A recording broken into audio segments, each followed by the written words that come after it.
Hello guys, welcome back to the Puerto Rico Skyview channel. For today I have a very special episode. I have one of the favorite four of the people, the 28 to 70 f2 RF. So this lens is very controversial on social media.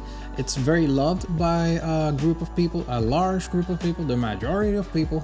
And I myself have a love and hate relationship with the lens, because even though it has superb image quality, color contrast, low chromatic aberration, and distortion is almost invisible on this lens, the lens is quite heavy.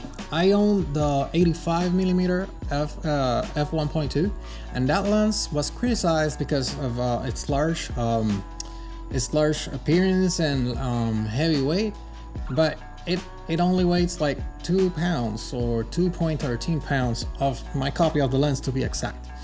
The f2, yeah, it's the 28 to 70 is almost 3.5 pounds.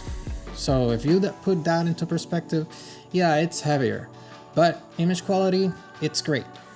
Well, I did a couple of tests to put this test to the lens, if you will, and I found out that the performance is great.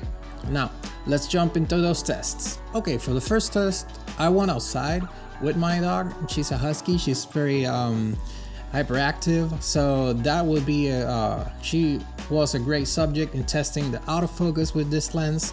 I shot all the way through f2 because I wanted to showcase the special ability of this lens to be at f2 of an aperture, which may help you in low light, but if you don't have an ND filter in bright sunlight, you will have to crank that shutter speed right up, and that was what I did, because the 95mm filter thread, the ND filters for this particular lens are quite expensive, are really high in price. It will set you back a couple of $100. It could definitely, if you're going for really nice optics.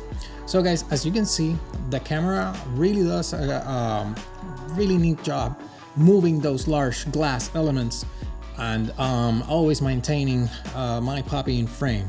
And if you can see from this sample shot, sharpness is super great, and it's almost magical because you can see sharp images, but the bokeh is really smooth. The bokeh is super soft in this image. Even though I was shooting with high shutter speeds, color contrast and color quality was superb. This image here, when I saw it on my computer, it was it is print quality. I will definitely print these images, and I know that they're gonna look amazing. For the second test, I did go inside.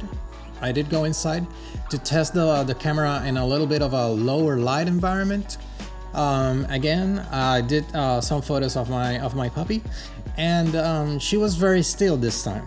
And I went ahead and cranked down the shutter speed, as you can see there on the test that I was performing.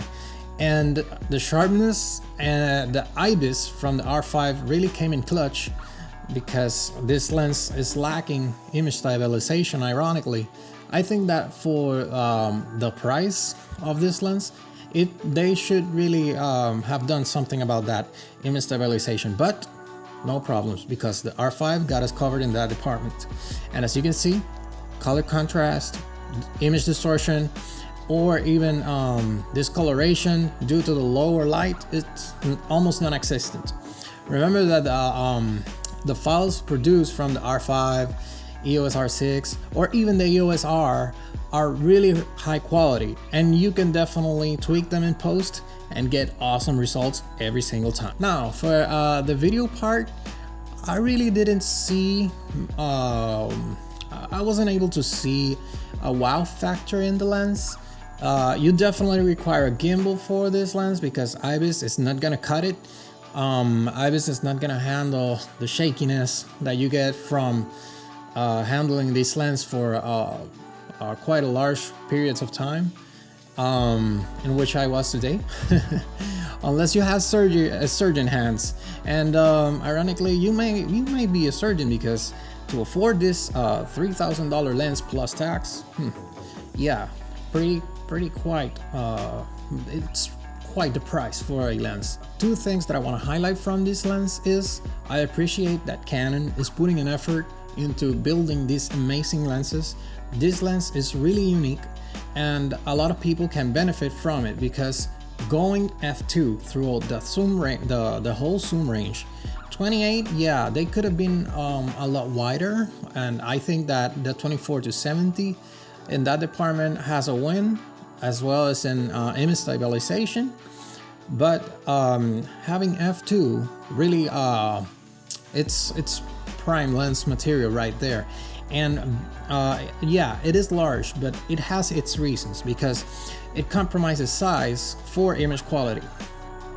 And I think that if you're a pro photographer and you plan on printing images, if you plan on delivering high quality content to all of your clients, and that's something that your business needs, then I think that this lens is a great addition to your equipment. So now for my last test. For my last test, I needed to decide if I parted ways with my 85mm for this 28-70 f2 or not. Right, the 85mm at f1.2, it's a unique lens. I call it my dream lens.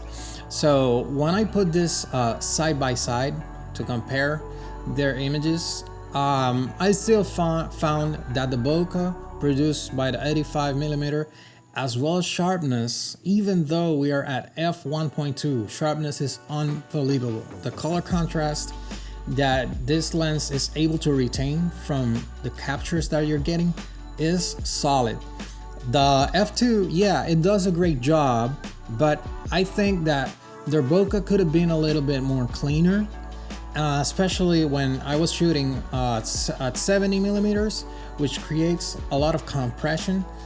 But still, the 85mm has an edge on that department, and I think for the most part I might stay with my 85mm f1.2 because of its wow factor.